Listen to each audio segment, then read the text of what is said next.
YCP నేత రవీందర్ నాగిరెడ్డి మాట్లాడుతున్నారు. Live చూద్దాం. తప్పకుండా, ఎందుకంటే అందరూ పెద్ద ఎత్తున కాంగ్రెస్ పార్టీ అధికారంలో గతంలో ఉన్నప్పుడు అన్ని పార్టీలు టీడీపీ అయితేనే, బీజేపీ అయితేనే, కమ్యూనిస్టులు అయితేనే అన్ని ఉద్యమాల్లోనూ రాయలసీమను అభివృద్ధి చేయాలి, హైకోర్టును, ఎందుకంటే బార్ కౌన్సిల్ వాళ్ళు లాయర్సు ఉద్యమాలు చేసేటప్పుడు దాదాపు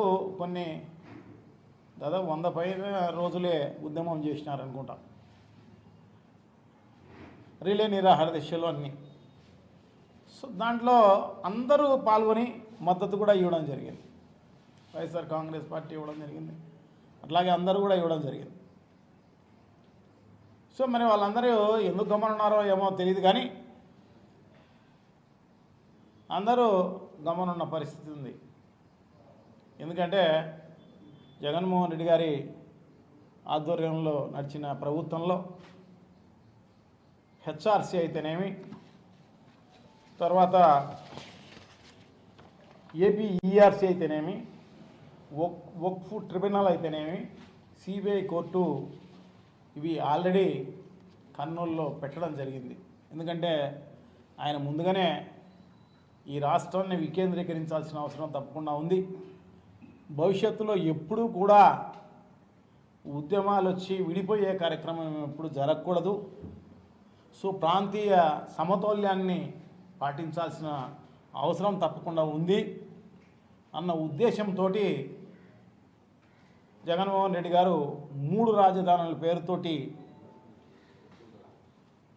అనౌన్స్ చేయడం జరిగింది. దాని ప్రకారం ఇంప్లిమెంట్ చేసే దిశలో కర్నూలులో హైకోర్టును పెట్టే కార్యక్రమంలో భాగంగానే అక్కడ ఇవన్నీ కూడా హెచ్ఆర్సీ అయితేనేమి, ఏపీ ఈఆర్సీ అయితేనేమి, వక్ఫ్ ట్రిబ్యునల్ అయితేనేమి, సిబిఐ కోర్టు అయితేనేమి, ఇవన్నీ కూడా అక్కడ ఎస్టాబ్లిష్ చేసే కార్యక్రమం చేయడం జరిగింది. భూములు కేటాయించడం జరిగింది. అక్కడంతా కూడా దాదాపు కొన్ని 100 కోట్ల రూపాయలు అక్కడ ఖర్చు పెట్టి ఎస్టాబ్లిష్ చేయడం జరిగింది. సో దానిలో ఎందుకంటే లా యూనివర్సిటీ కూడా అక్కడికే, 2వ యూనివర్సిటీ, ఒకటి వైజాగ్లో ఇప్పుడే నేషనల్ లా యూనివర్సిటీ అనేది ఉంది. సో దాన్ని కర్నూలులో పెట్టాలి అన్న ఉద్దేశంతో 2వ లా యూనివర్సిటీ దేశంలో ఎక్కడా లేదు. ఒకటే లా యూనివర్సిటీ, నేషనల్ లా యూనివర్సిటీ ఒకటే ఉంటుంది. కానీ ఆంధ్ర రాష్ట్రంలో ఇంకోటి అవసరము అన్న ఉద్దేశంతో అప్పుడు ఆ యూనివర్సిటీకి పర్మిషన్ తెచ్చుకొని దానికి దాదాపు ఒక 100 ఎకరాలు కేటాయించి 1000 కోట్ల రూపాయలు కూడా దానికి నిధులు కూడా సమకూర్చి ఎస్టాబ్లిష్ చేస్తామనుకునే పరిస్థితుల్లో ఎలక్షన్లు రావడం, ఆ నేషనల్ లా యూనివర్సిటీని కూడా తర్వాత వచ్చిన చంద్రబాబు నాయుడు గారు తరలించకపోయిన పరిస్థితి. సో ఈ రకంగా అన్నీ తరలించే కార్యక్రమమే. ఎందుకంటే గతంలో మనం పొరపాటు చేయడం జరిగింది.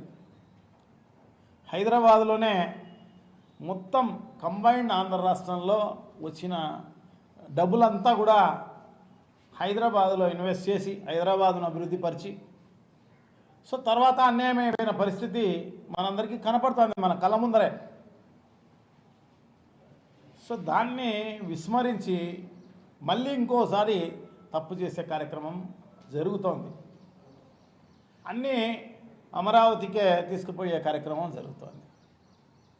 సో అదే కాదు, కడప జిల్లాలో కుప్పర్తి ఇండస్ట్రియల్ ఎస్టేట్లో ఎంఎస్ఎంఈ టెక్నాలజీ సెంటర్ను, అది దాదాపు టెండర్ కూడా అయిపోయింది.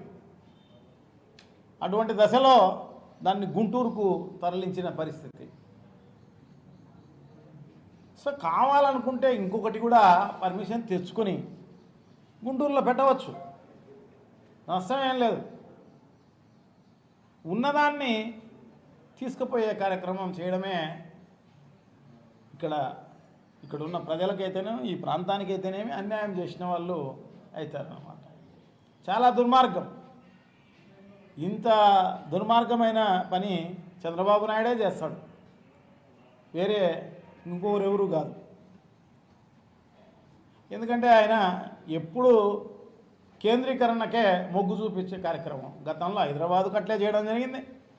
ఇప్పుడు అన్నీ